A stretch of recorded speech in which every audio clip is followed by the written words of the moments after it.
out to dinner. And you know what she said? No. She said no. That's what she said. I can't. I'm going to a play in Boston with some of my friends. So I said, well, what about the following week? Get the whole history. And it was the auspicious surroundings of the Northampton Recycling Center Classy. that probably prompted her to say, well, okay, yes. So I was thrilled and honored. She was footloose and fancy. She, on the other hand, all the way home was saying, what the hell did I just do? And for the next 2 weeks, I'm sure she was saying, what the heck did I do? But we went out. I didn't know it was her birthday in January. We didn't know, we knew who each other was, but we didn't know one another. But 30 years, we're still finding, you know.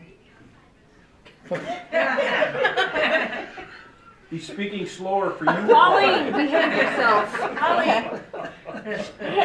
Behave. Okay. Yes, right. Being your Please, best somebody get her behavior. some The wine. children are better than you. I don't.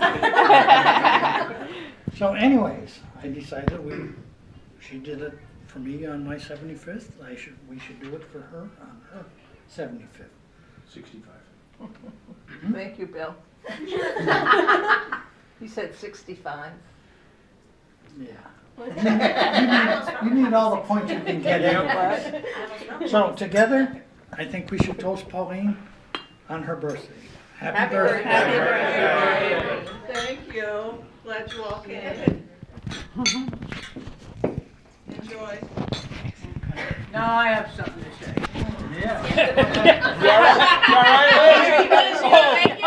Liz about choke. Just one page. I thought that was coming. It's only 2 pages and the size is number 20, so it's okay. Stand up.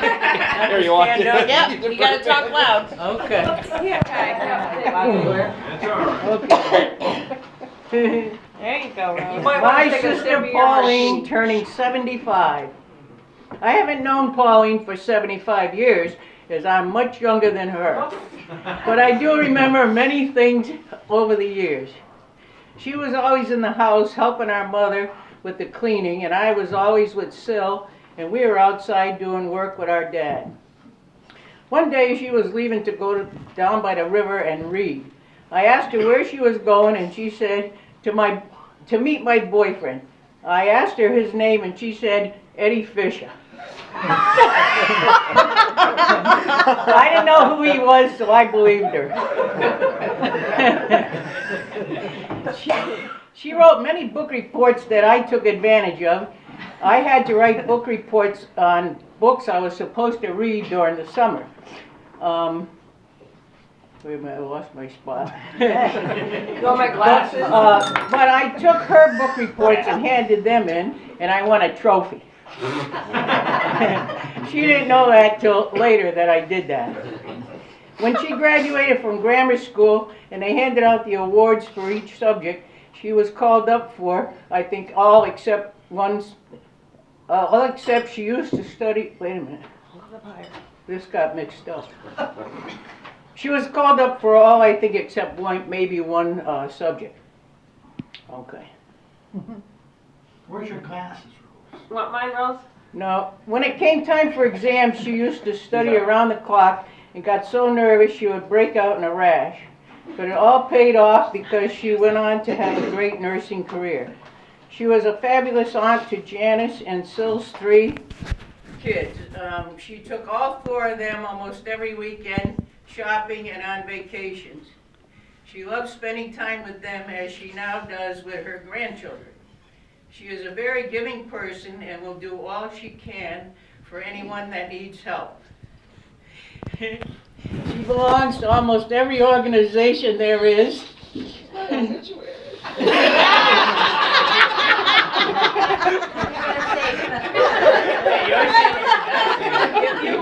If you call her house 9 times out of 10, you will get the answering machine because she's off helping somebody. She was a great help to me while I went through a rough time with Sonny and was so sick. I could always count on her to be available wherever I needed help. I feel blessed to have her for a sister. Love you, Pauline, and wish you many more birthdays. Well,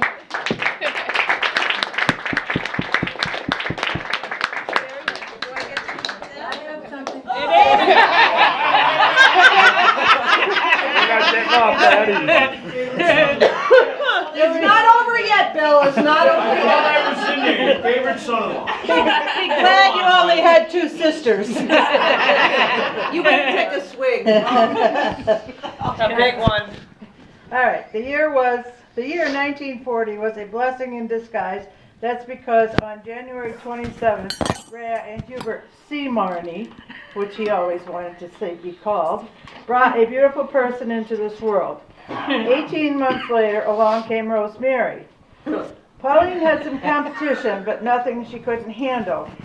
Things were going along pretty smooth, then guess what? Oh no, 3 years later, another sister, Sylvia. Pauline wasn't rattled, she stayed her steady self. With the help of Rosemary, they had the situation under control. We had a colorful childhood, to say the least. Baseball games in the field, Red Rover in the road, trips to the dump at the edge of the field to find that lost treasure, fishing and swimming at the Mill River Dam, ice skating in the summer of Florence, family vacations in the red Chevy Impala convertible, Dad in his cat hat, Mom in her bandana, which is a skirt, us girls in back. How about that Pontiac? Gray and pink? Wow, Dad sure did like his cars. Seriously, Pauline has been and continues to be a rock in our lives, as she is, I'm sure, to all of you here. Let's not forget her love of animals, dogs especially, Pierre, her poodle. She also had a flair for Tab soda, Melissa told me. Then, thank God, she moved on to martinis. Way to go, Pauline. I'm sure Matt, Liz, Melissa, and Janice will never forget and cherish all the great times they spent with her. Every Saturday going shopping, ice skating, bowling, out to lunch. Sometimes they were a bit of a challenge, but Pauline once again had this under control. No one ever had to get out of the car and take that long, lonely walk home. The pool in the backyard don't think you or Dad ever put your big toes in, but we sure did. Thanks, Pauline. Lots of trips to Hampton Beach, Boston, Cape Cod, snowshoeing, only to mention a few. What great times. Child, sister, nurse, friend, sister-in-law, aunt, great aunt, I was reminded, wife, stepmom, grandmother, only to mention a few of the roles she has embraced with all her heart and soul. Thanks for being my sister, and everyone here joins me in saying, we love you, happy birthday, Pauline.